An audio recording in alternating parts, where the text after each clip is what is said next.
When the well runs dry, you might be thirsty, but there's still StatQuest. You can watch it. StatQuest. Hello, I'm Josh Starmer, and welcome to StatQuest. Today we're going to continue our series on machine learning fundamentals, and we're going to talk about sensitivity and specificity. They're going to be clearly explained. This StatQuest follows up on the one that describes the confusion matrix, so if you're not already down with that, check out the quest.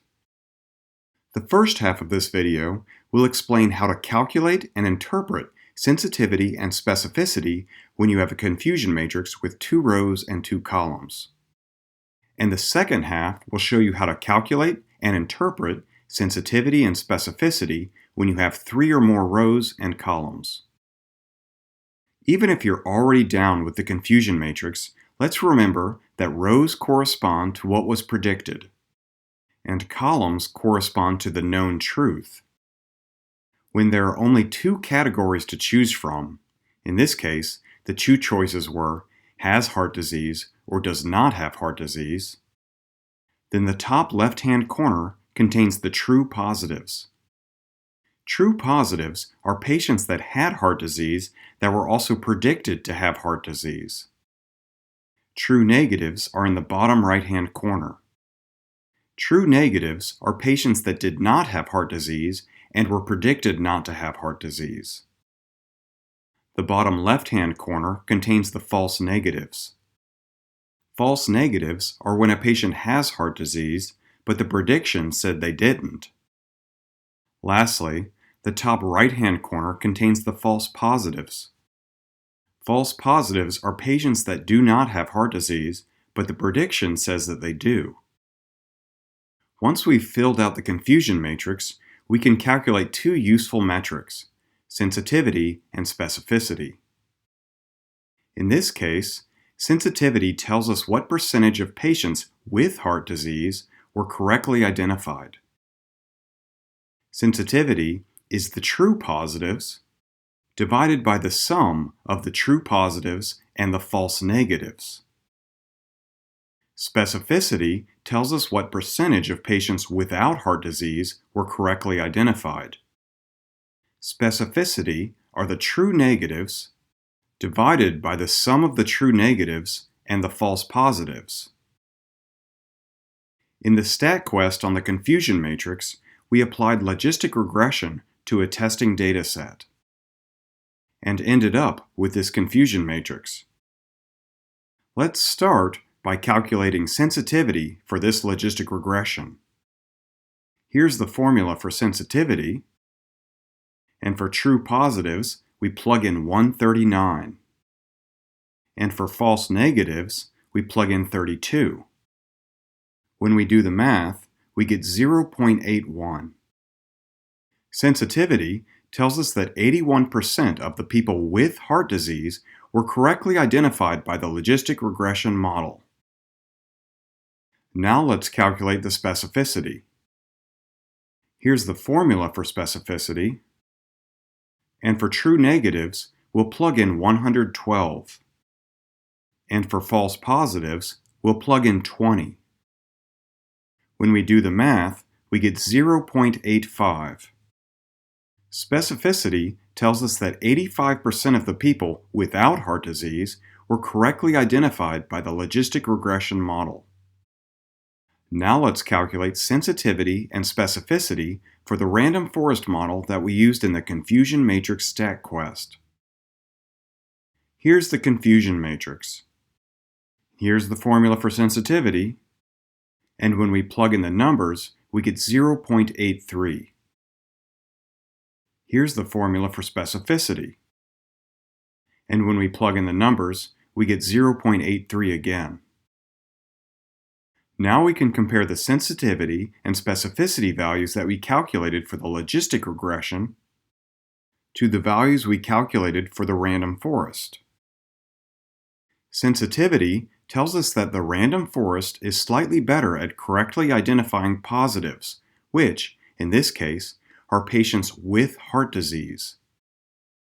Specificity tells us that logistic regression is slightly better at correctly identifying negatives, which, in this case, are patients without heart disease. We would choose the logistic regression model if correctly identifying patients without heart disease was more important than correctly identifying patients with heart disease. Alternatively, we would choose the random forest model if correctly identifying patients with heart disease was more important than correctly identifying patients without heart disease. Bam! In the confusion matrix StatQuest, we calculated this confusion matrix when we tried to predict someone's favorite movie. Now let's talk about how to calculate sensitivity and specificity when we have a confusion matrix with 3 rows and 3 columns. The big difference when calculating sensitivity and specificity for larger confusion matrices is that there are no single values that work for the entire matrix.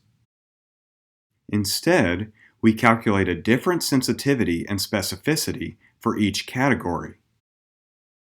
So for this confusion matrix, we'll need to calculate sensitivity and specificity for the movie Troll 2, for the movie Gore Police, and for the movie Cool as Ice. Let's start by calculating sensitivity for Troll 2.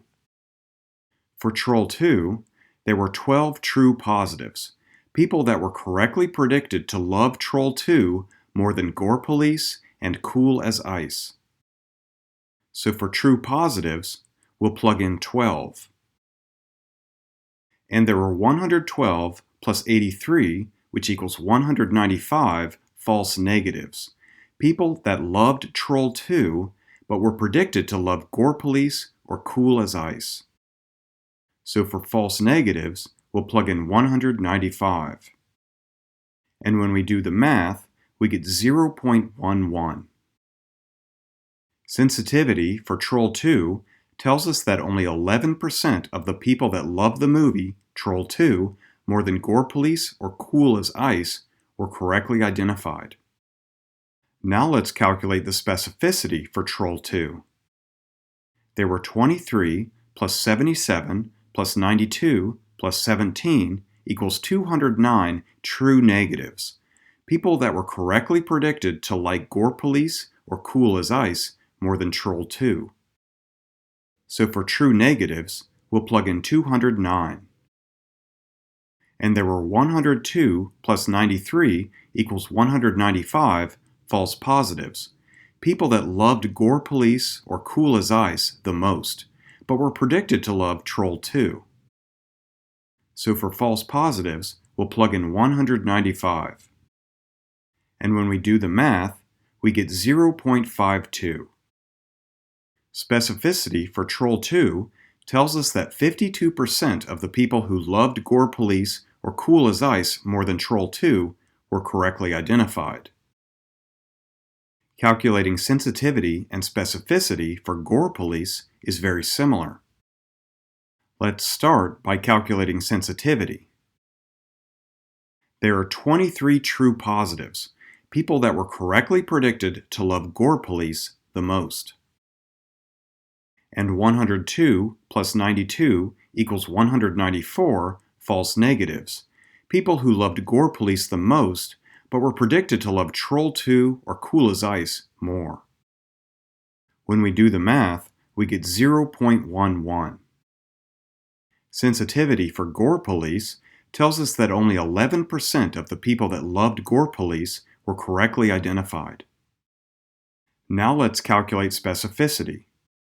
There were 12 plus 93 plus 83 plus 17 equals 205 true negatives, people correctly identified as loving Troll 2 or Cool as Ice more than Gore Police. And 112 plus 77 equals 189 false positives, people predicted to love Gore Police even though they didn't. And when we do the math, we get 0.52. Specificity for Gore Police tells us that 52% of the people that loved Troll 2 or Cool as Ice more than Gore Police were correctly identified. Lastly, calculating sensitivity and specificity for cool as ice follows the same steps. We identify the true positives, the false positives, the true negatives, and the false negatives, and then plug in the numbers.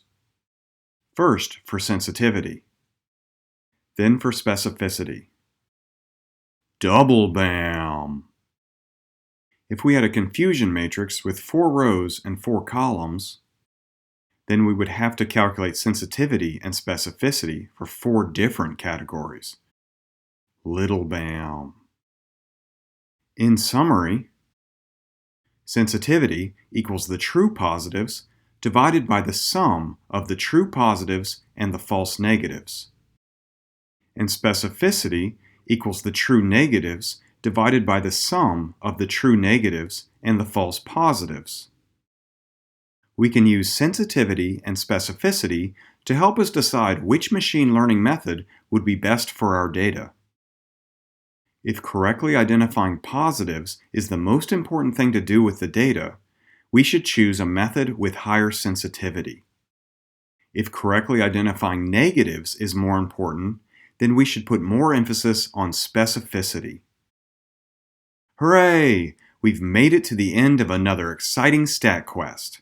If you like this StatQuest and want to see more, please subscribe. And if you want to support StatQuest, well, consider buying 1 or 2 of my original songs. Alright, until next time, Quest on!